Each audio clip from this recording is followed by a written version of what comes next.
பல்கலைக்கழக துணைவேந்தர் நியமனத்தில் மாநில உரிமையை பறிக்கும் திருத்தம் தொடர்பாக பெங்களூருவில் நடைபெற்று வரும் மாநாடு தொடங்கியிருக்கிறது. இந்த மாநாட்டில் 7 மாநில உயர்கல்வித்துறை அமைச்சர்கள் பங்கேற்றிருக்கிறார்கள். கூடுதல் விவரங்களை செய்தியாளர் அபினேஷிடம் கேட்கலாம். அபினேஷ், இந்த மாநாடு குறித்த தகவல்கள்.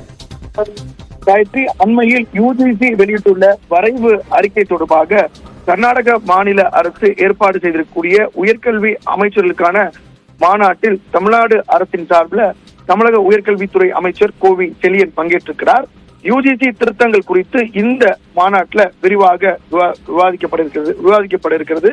குறிப்பாக பெங்களூருவில் நடைபெற்று வரக்கூடிய இந்த மாநாட்டில் பல்கலைக்கழக துணைவேந்தர் நியமனத்தில் மாநில உரிமையை பறிக்கக்கூடிய வகையில யுஜிசி வெளியிட்டிருக்கக்கூடிய அந்த வரைவு அறிக்கையில பல்வேறு அம்சங்கள் இடம்பெற்றிருக்கிறது.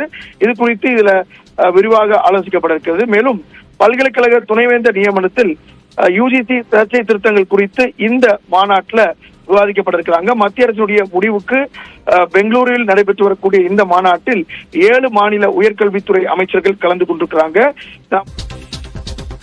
நன்றி அபினேஷ், விவரங்களை வழங்கியமைக்காக.